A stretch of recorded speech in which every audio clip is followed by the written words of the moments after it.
Hello guys, एक और नई वीडियो में आप सभी का स्वागत है। लास्ट वीडियो में अपन चर्चा कर रहे थे गुजर प्रतिहार के अंदर से ही देखा था नागभट्ट सेकंड देखा था। अब बात करते हैं रामभद्र के बारे में। रामभद्र का अगर कार्यकाल माना जाए या फिर शासनकाल माना जाए तो 833 से लेकर 836 ईस्वी माना जाता है। ये जो रामभद्र हैं ये नागभट्ट सेकंड की मृत्यु के बाद में सिंहासन पर बैठते हैं और नागभट्ट के पुत्र होते हैं कौन? रामभद्र, याद रखना। आगे बात की जाए तो रामभद्र के समय बंगाल का एक नरेश था जिसका नाम था देवपाल ने गुर्जर साम्राज्य के कुछ प्रदेशों जिसमें से पूर्वी बिहार और साथ में उड़ीसा पर क्या कर लिया था? अधिकार कर लिया था। किसने अधिकार किया था? याद रखना, बंगाल का नरेश थे जिनका नाम था देवपाल। इन्होंने किस किस पर अधिकार किया? पूर्वी बिहार था और साथ में उड़ीसा के कुछ राज्यों के ऊपर गुर्जर साम्राज्य का कुछ क्षेत्र इन्होंने छीन लिया था। अब बात करते हैं मिहिर भोज प्रथम के बारे में। मिहिर भोज प्रथम का अगर शासनकाल आपसे पूछा जाए तो याद रखना 836 से लेकर 885 माना जाता है। और बात की जाए तो मिहिर भोज का जो शासनकाल होता है वो इस वंश का सर्वाधिक महत्वपूर्ण माना जाता है। तो यहाँ पर देखो लिखा भी गया है मिहिर भोज इस वंश का सर्वाधिक महत्वपूर्ण शासक माना जाता है। सर्वाधिक, सबसे ज़्यादा एग्जाम इसी के लिए पूछा जाता है, एग्जाम ओरिएंटेड सबसे ज़्यादा इंपॉर्टेंट है। आगे बात करें तो इनके पिता का नाम था रामभद्र। क्या था? मिहिर भोज के पिता का नाम था रामभद्र और इनकी माता का नाम था, याद रखना, अप्पा देवी। इन्होंने क्या किया? इनका एक अभिलेख है जिसका नाम है वराह अभिलेख, जो 836 ईस्वी में बनाया गया था। आगे बात करें तो इसका जो सर्वाधिक प्रसिद्ध अभिलेख है वो कौन सा माना जाता है? वो याद रखना ग्वालियर प्रशस्ति है। वो सबसे इम्पोर्टेंट माना जाता है। इसके बारे में, मिहिर भोज के बारे में। कौन सा? ग्वालियर प्रशस्ति। इसके बारे में क्या माना जाता है सबसे इम्पोर्टेंट? क्योंकि इसके अंदर से, ग्वालियर प्रशस्ति के अंदर से इस वंश के बारे में संपूर्ण जानकारी पता चलती है गाइज। आगे बात करें तो मिहिर भोज ने विशाल साम्राज्य की स्थापना की जिसकी राजधानी थी कन्नौज, याद रखना। कौन सी थी? मिहिर भोज सबसे इम्पोर्टेंट है। मिहिर भोज प्रथम ने क्या किया गाइज? यहाँ पर विशाल साम्राज्य बनाया। विशाल साम्राज्य बनाने के बाद में उन्होंने जो राजधानी बनाई उसका नाम था कन्नौज।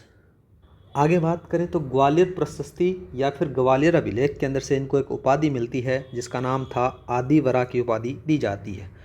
बाद में क्या करते हैं, मुद्राओं पर आदिवरा की उपाधि है उसको भी उत्कीर्ण करवाया गया था। पहले का ये चलन हुआ करता था कि जो भी मुद्रा चलती थी, जिसका भी शासनकाल होता था, उस मुद्राओं के तरफ से अपनी उपाधियों का उत्कीर्ण करवा दिया करते थे। तो इन्होंने भी क्या किया था? अपनी जो आदिवरा की उपाधि थी उसको उत्तीर्ण करवाया था मुद्राओं के अंदर से। आगे बात करें तो दौलतपुर अभिलेख में इसके प्रभास, दौलतपुर जो अभिलेख है उसके अंदर से वो मिहिर भोज है, मिहिर भोज को प्रभास के नाम से संबोधित किया गया है, याद रखना। आपसे एग्जामिनर क्या पूछेगा? कौन से अभिलेख में मिहिर भोज को प्रभास के नाम से संबोधित किया गया है? तो याद रखना दौलतपुर अभिलेख है गाइज। आगे बात करते हैं तो एक अरब यात्री है, अरब यात्री का नाम आ जाता है सुलेमान। सुलेमान ने क्या बताया कि मिहिर भोज के कुशल प्रशासन और शक्तिशाली शासन है उसके बारे में बताया था कि एकदम कुशल प्रशासन माना जाता है और शक्तिशाली शासक भी इसी के बारे में बताया जाता है। ये कौन बताता है? एक अरब यात्री है जिसका नाम है सुलेमान। सुलेमान ने बात करें तो सुलेमान ने इनको इस्लाम का शत्रु भी कहा है। किसको? मिहिर भोज को बताया गया है। राष्ट्रकूट शासक अमघोष, याद रखना, अमघोष वर्ष तथा करसन सेकंड से मिहिर भोज का क्या होता है? संघर्ष होता है गाइज। आगे बात करते हैं, मिहिर भोज को अपने समकालीन पाल नरेश देवपाल से भी युद्ध करना पड़ा था। यह समकालीन इन्हीं का माना जाता है। मिहिर भोज प्रथम का एक समकालीन नरेश था जिसका नाम था नरेश देवपाल। इनसे भी इनको युद्ध करना पड़ता है। देवपाल पाल वंश का महान पराक्रमी और प्रतापी राजा माना जाता है। बहुत सारे युद्ध और बहुत सारे क्षेत्र को जीतने के बाद में क्या करते हैं, स्कंद पुराण के अंदर से लिखा गया है कि मिहिर भोज ने तीर्थ यात्रा की। मिहिर भोज ने तीर्थ यात्रा करने के बाद में अपने जो राज्य का जो शासक था अपने पुत्र महेंद्रपाल को सौंप दिया और उनको सिंहासन पर बैठा दिया और खुद ने जो है सिंहासन को त्याग दिया गाइज। अब गुजर प्रतिहार के अंदर से काल आता है किनका? महेंद्रपाल का। महेंद्रपाल का शासनकाल माना जाए तो 885 से लेकर 910 ईस्वी तक इनका शासनकाल चलता है। मिहिर भोज के पश्चात उनका पुत्र महेंद्रपाल है, वो प्रतिहार वंश का शासक बनता है। ठीक है, किनका शासक था? महेंद्रपाल है, वो किनका पुत्र था? मिहिर भोज का था गाइज।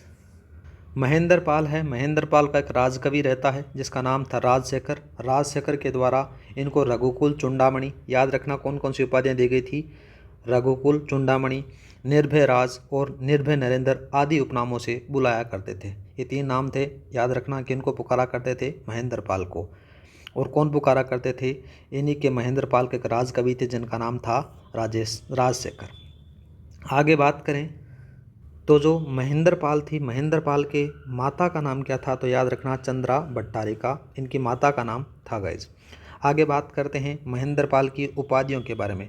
महेंद्रपाल की कौन कौन सी उपाधियाँ थी, पहला नाम आएगा परम भट्टारक, दूसरा आ जाता है परम भागवत और तीसरा आ जाता है महाराज धीराज परमेश्वर के नाम से। इन सारी उपाधियों को इन्होंने धारण किया था, किसने, महेंद्रपाल ने। ठीक है गाइज, आगे चलते हैं। महेंद्रपाल के शासनकाल के अंदर से काव्य मीमांसा, बाल भारत, बाल रामायण, विद्याशाला भंजिका और दूसरा नाम आता है कपूर मंजरी आदि ग्रंथों की रचना होती है, राजशेखर के द्वारा की जाती है। किसके द्वारा, राजशेखर के द्वारा की जाती है। और राजशेखर है ये किसका था, याद रखना महेंद्रपाल का ही ये राजकवि हुआ करता था गाइज। आपसे ये भी पूछ सकता है कि किन किन की रचना किसके द्वारा की गई थी। 1-2 ग्रंथ का और इम्पोर्टेंट है जो बात करें तो पहला नाम आ जाता है हरविलास और दूसरा आ जाता है भुवन कोश। ये भी महेंद्रपाल के शासनकाल में रचित किए गए थे। आगे चर्चा करते हैं। महेंद्रपाल के 2 अभिलेख हैं जो काठियावाड़ के ऊना नामक स्थान पर मिले हैं। याद रखना 2 अभिलेख मेन इम्पोर्टेंट हैं जो कहाँ पर मिले हैं, काठियावाड़ के ऊना नामक स्थान पर मिले हैं। आगे बात करें तो कल्हण की एक राजतरंगिणी से महेंद्रपाल द्वारा दक्कीय वंश की पराजित कर पंजाब के सिंध क्षेत्र पर अधिकार करने की जानकारी भी मिलती है। किससे, राजतरंगिणी है। और राजतरंगिणी का जो लेखक है वो याद रखना कल्हण है गाइस। आगे बात करते हैं तो जो सौराष्ट्र क्षेत्र था, सौराष्ट्र क्षेत्र के ऊपर भी महेंद्रपाल का अधिकार हो जाता है। आगे बात करें तो मगध से महेंद्रपाल के अभिलेखों के अंदर से रामगया, गुनेरिया, एक और नाम आ जाता है इटखोरी, ये तीनों अभिलेख हैं, ये यहाँ से प्राप्त होते हैं। आगे बात करें तो बंगाल से पहाड़पुर अभिलेख भी मिला है गाइज। आगे चर्चा करते हैं भोज सेकंड के बारे में। भोज सेकंड क्या था, महेंद्रपाल के शासन के बाद में उनका पुत्र भोज सेकंड शासक बनता है। तो यहाँ पर लिखो, यह महेंद्रपाल के पुत्र थे। दूसरा बात करते हैं, इन्हीं के साथ में भोज सेकंड के बारे में पूछा जाता है। भोज सेकंड का उल्लेख एक नाम आ जाता है एशियाटिक सोसाइटी ताम्रपत्र से प्राप्त हुआ है। यहाँ पर लिखोगे भोज सेकंड का उल्लेख एशियाटिक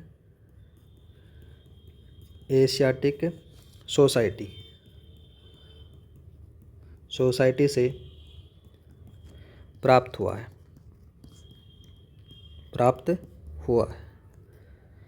ज़्यादा कोई खास इसके अंदर से है नहीं। आगे बात करेंगे अपन नेक्स्ट वीडियो में। अपनी कोशिश रहेगी कि जो गुजर प्रतिहार है वो नेक्स्ट वाले क्लास में कंप्लीट करने की। आगे पढ़ेंगे अपन महिपाल फेस्ट के बारे में, जिनका शासनकाल माना जाता है 914 से लेकर 943 ईस्वी तक। आज के लिए इतना ही, मिलते हैं नेक्स्ट क्लास में। जय हिंद, जय भारत। PDF फाइल आपको टेलीग्राम लिंक पर मिल जाएगी। टेलीग्राम का लिंक है डिस्क्रिप्शन में दे रखा है, वहाँ पर जाकर आप ज्वाइन कर सकते हो।